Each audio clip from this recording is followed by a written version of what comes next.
penyesuaian tumbuhan terhadap kondisi lingkungan.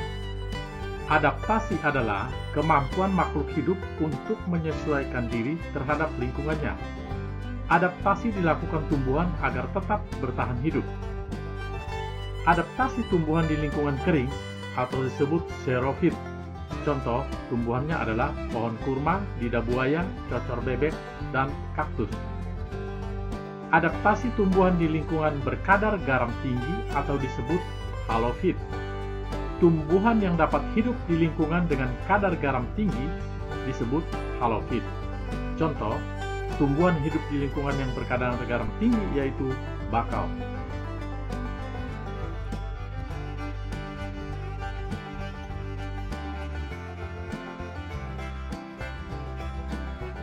Tumbuhan bakau memiliki akar tunjang untuk menopang tumbuhan di tanah yang berlumpur dan menahan terjangan ombak. Tumbuhan bakau berdaun kaku dan tebal dengan permukaan licin, berfungsi untuk mengurangi penguapan dan menyimpan air. Bagian bawah daun bakau memiliki kelenjar untuk mengeluarkan kelebihan garam. Adaptasi tumbuhan di lingkungan air atau hidrofit. Contoh tumbuhan hidrofit adalah teratai dan eceng gondok. Adaptasi tumbuhan tersebut adalah sebagai berikut. A. Teratai memiliki daun yang lebar untuk mempercepat penguapan. Daun yang lebar juga berfungsi untuk mengapung di permukaan air. Daun yang berlapis lilin untuk mencegah daun membusuk karena selalu terkena air. B. Eceng gondok memiliki pangkal tangkai daun berongga yang berfungsi untuk membantu mengapung di permukaan air. Akarnya lebat untuk menjaga keseimbangan agar tidak terbalik.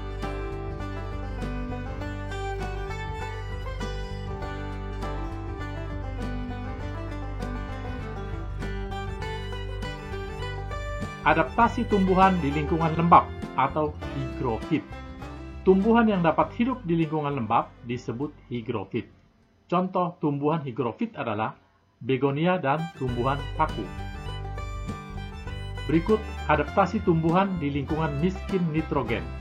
Tumbuhan yang tumbuh di lingkungan miskin nitrogen biasanya melakukan penyesuaian diri dengan memerangkap serangga, kemudian mencerna sebagai sumber nitrogen. Contohnya kantong semar dan Venus.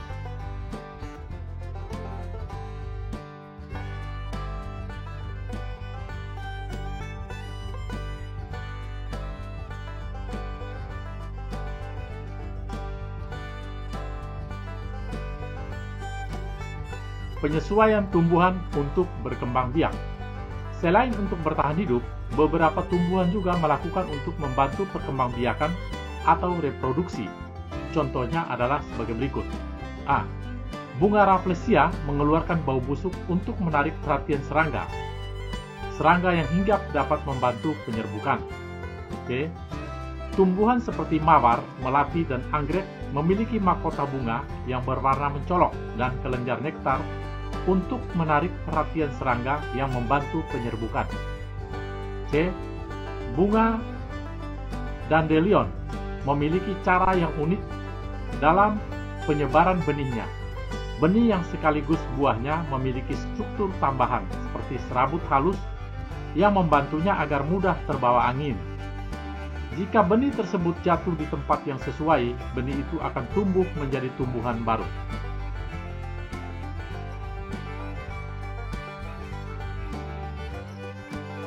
Cara tumbuhan menyesuaikan diri terhadap lingkungan. Adaptasi tumbuhan di lingkungan kering atau xerofit, contohnya tanaman kaktus.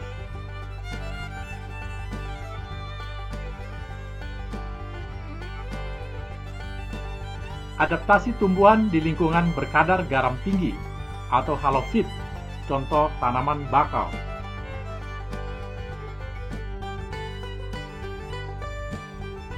Adaptasi tumbuhan di lingkungan air atau hidrofit, contoh tanaman teratai.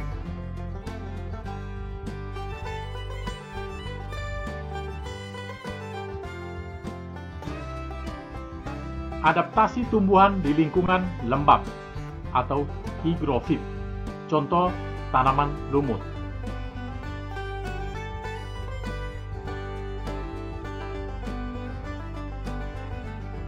Adaptasi tumbuhan di lingkungan miskin nitrogen. Contoh, tanaman kantung semar.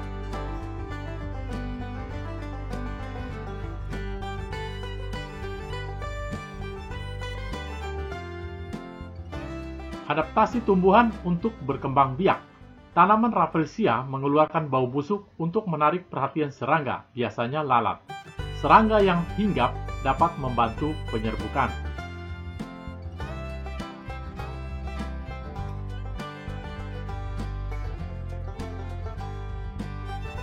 Berikut cara tumbuhan melindungi diri.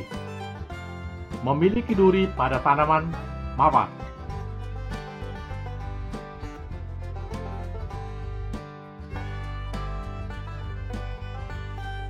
Memiliki rambut halus pada tanaman jagung.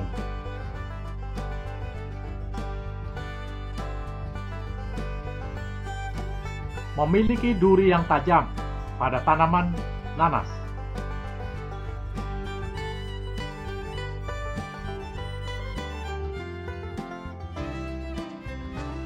Menghasilkan getah pada tanaman karet.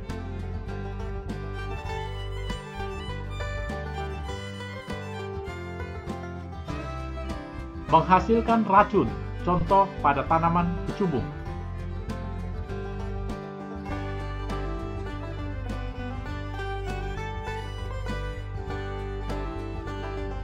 Cara hewan menyesuaikan diri terhadap lingkungan. Tujuan penyesuaian diri pada hewan adalah sebagai berikut. 1. Memenuhi kebutuhan hidup, misalnya air dan makanan. 2. Mengatasi kondisi lingkungan yang ekstrim, misalnya lingkungan yang sangat panas, dingin, atau kering. Dan 3. Melindungi diri dari pemangsa.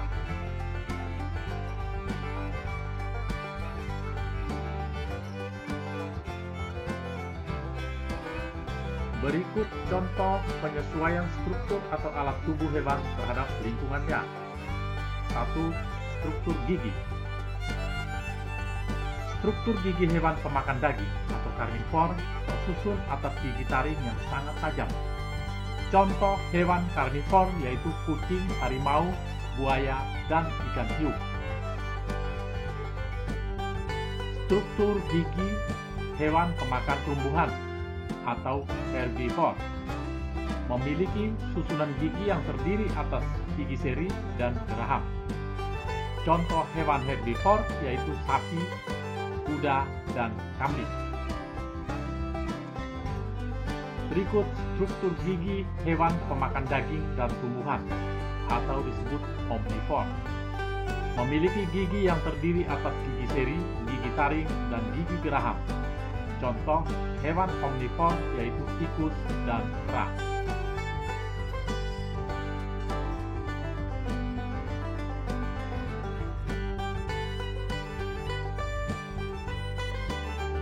Dua, bentuk paruh. Perbedaan bentuk paruh dapat ditemukan pada jenis unggas atau burung. A. Paruh burung pemakan daging, terlihat kokoh, runcing, dan tajam, serta agak melengkung, digunakan untuk merobek daging mangsa. Contohnya, paruh burung elang dan burung hantu. B. Paruh burung pemakan madu atau nektar, berbentuk kecil dan memanjang. Contoh paruh burung kolibri. C. Paruh burung pemakan ikan berbentuk panjang dan berkantong. Contoh paruh burung pelikan.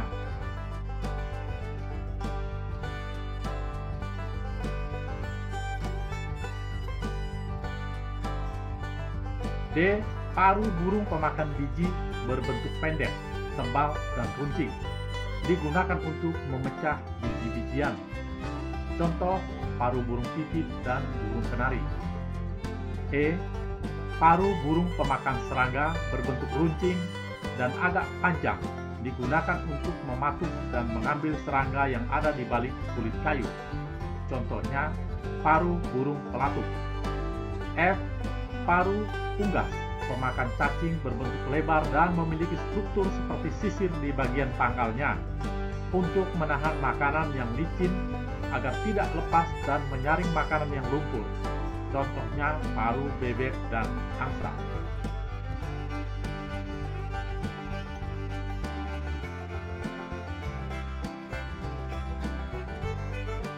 Tiga, bentuk kaki. Variasi bentuk kaki dapat ditemukan pada unggas atau burung. A. Kaki burung pemakan daging bentuknya kokoh dan memiliki kuku tajam. Fungsinya untuk mencengkeram mangsa dan merobek makanan. Contohnya kaki burung elang.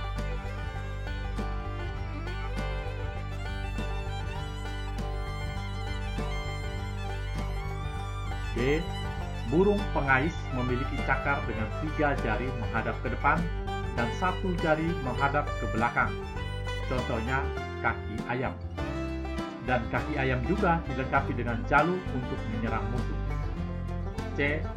Jenis burung pemakan ikan biasanya memiliki kaki yang berselaput.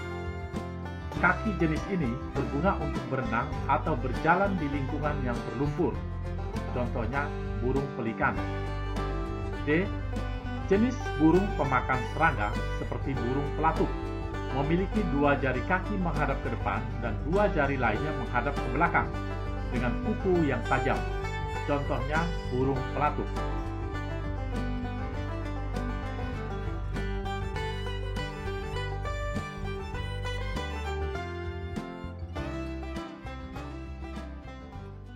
Empat, bentuk mulut.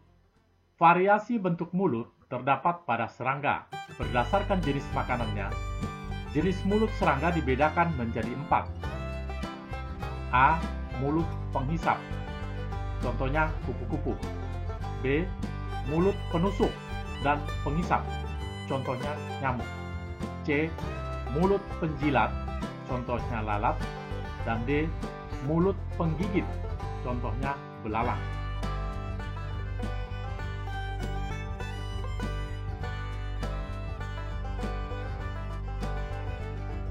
5.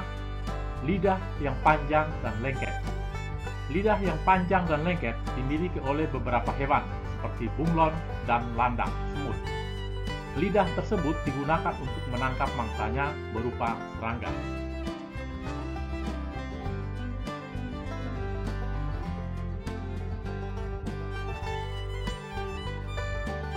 Penyesuaian struktur gigi terhadap jenis makanan.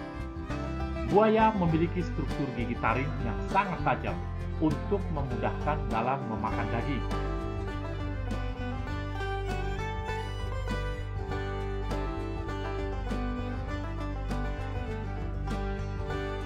Penyesuaian bentuk paruh terhadap jenis makanan.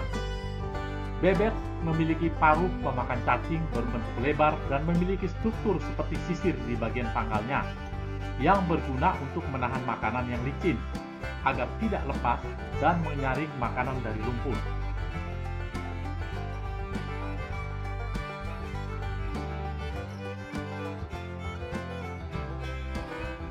Penyesuaian bentuk kaki. Kaki burung pemakan daging bentuknya kokoh dan memiliki kuku tajam. Fungsinya adalah untuk mencengkeram mangsa dan merobek makanan.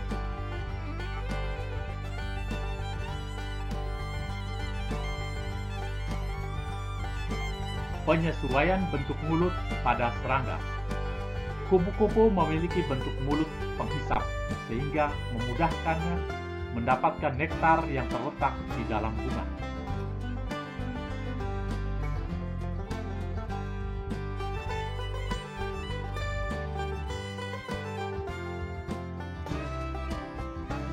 Cara hewan beradaptasi terhadap kondisi lingkungan berbeda dan melindungi diri dari pemangsa.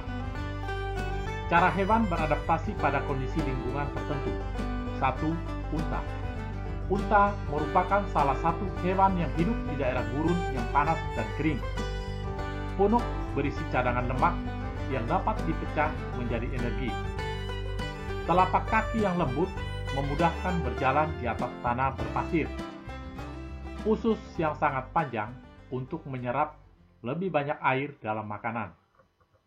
Terdapat rambut pada kelopak mata untuk menghalangi debu masuk ke mata ketika berjalan di padang pasir.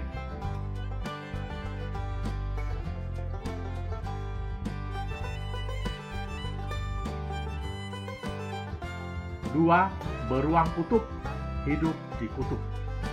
Beruang kutub melakukan beberapa penyesuaian, yaitu rambut putih sebagai kamuflase agar tidak mudah terlihat oleh pemburu, dan terdapat lapisan lemak di bawah kulit untuk bertahan di suhu dingin.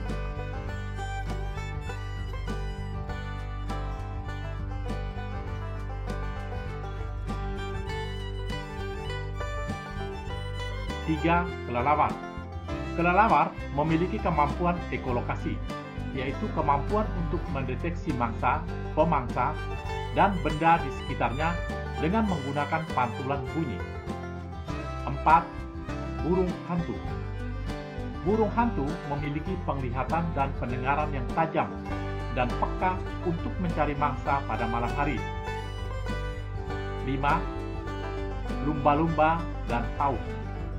Kedua mamalia ini hidup di laut. Alat pernapasannya berupa paru-paru. Oleh karena itu, kedua hewan ini kerap muncul ke permukaan laut jika akan menghirup oksigen. Kedua hewan ini juga memiliki kemampuan ekolokasi.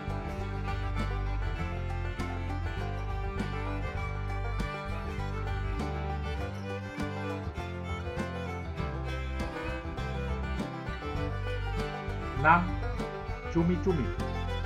Cumi-cumi dapat menyemprotkan cairan berwarna hitam seperti tinta untuk menghindari diri dari pemangsa. 7. Ikan buntal. Ikan buntal memiliki kemampuan menggembungkan tubuh untuk melindungi diri. Selain itu, ikan ini juga memiliki duri-duri yang beracun pada tubuhnya untuk melindungi diri dari pemangsa. 8. Terenggiling dan kaki seribu. Terenggiling dan kaki seribu memiliki struktur kulit yang keras. Saat terancam, kedua hewan ini akan menggulung diri sehingga pemangsa akan kesulitan untuk memangsanya.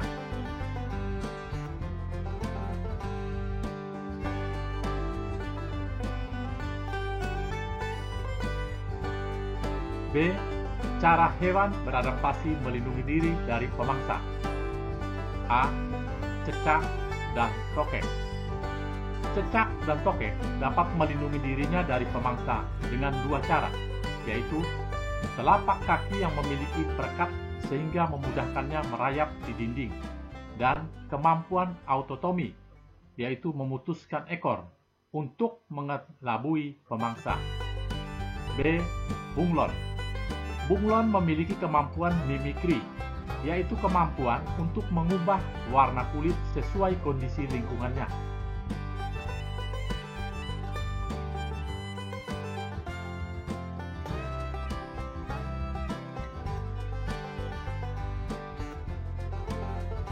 C. Walang sangit. Walang sangit dapat mengeluarkan bau yang menyengat untuk melindungi diri dari pemangsa. D. Landak. Landak memiliki rambut seperti duri yang dilapisi keratin untuk menakuti musuh dan melindungi diri dari pemangsa. E. Kalajengking. Kalajengking memiliki sengat beracun di bagian ekor untuk menyerang musuh.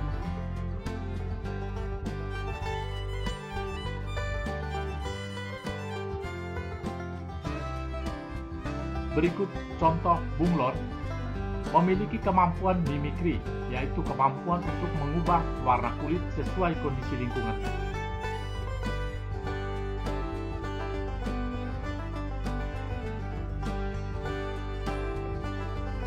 Di contoh gambar ikan buntal memiliki kemampuan menggembungkan tubuh untuk perlindungan diri. Selain itu, ikan ini juga memiliki duri-duri yang beracun pada tubuhnya untuk melindungi diri dari pemangsa.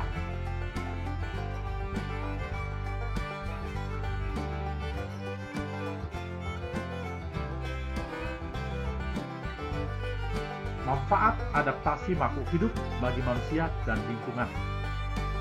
Manfaat tumbuhan bagi manusia dan lingkungan. Lidah buaya memiliki habitat di darat dan mampu bertahan di lingkungan kering. Lidah buaya dapat menyerap polusi udara di sekitarnya.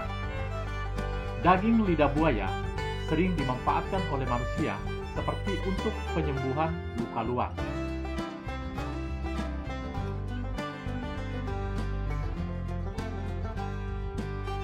Tumbuhan bakau hidup di pantai. Tumbuhan bakau memiliki akar tunjang yang berfungsi menahan tumbuhan dari terjangan ombak.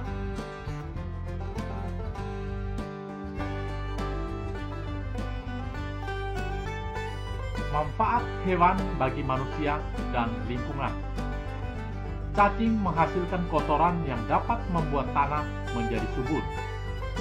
Gerakan cacing di dalam tanah juga membuat tanah berpori. Tanah yang berpori membuat tanah mampu menyerap air dan nutrisi sehingga tanaman yang hidup di tanah tersebut menjadi subur.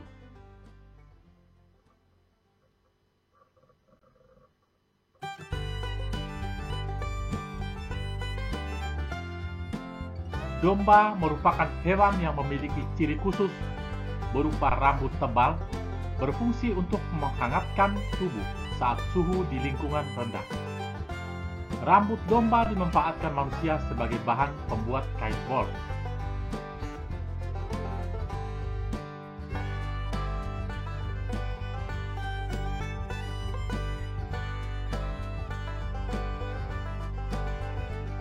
Pelestarian tumbuhan berdasarkan lingkungan hidupnya. Tumbuhan bunga padma raksasa atau Rafflesia memiliki mahkota berwarna merah dan mengeluarkan aroma busuk seperti bangkai untuk mengundang hewan penyerbuk. Rafflesia membutuhkan waktu hingga 9 bulan untuk tumbuh dan masa mekar bunga Rafflesia hanya 5-7 hari. Oleh karena itu, peran pemerintah sangat diperlukan dalam pelestarian tumbuhan tersebut.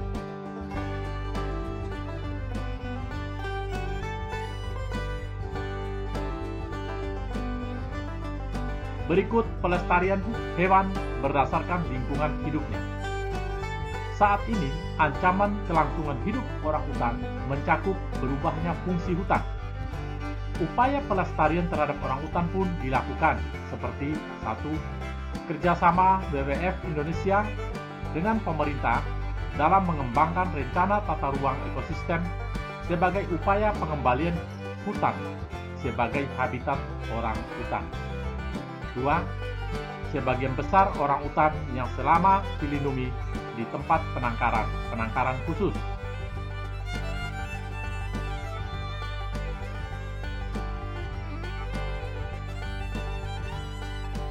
Gajah Sumatera termasuk hewan langka karena jumlahnya semakin menurun.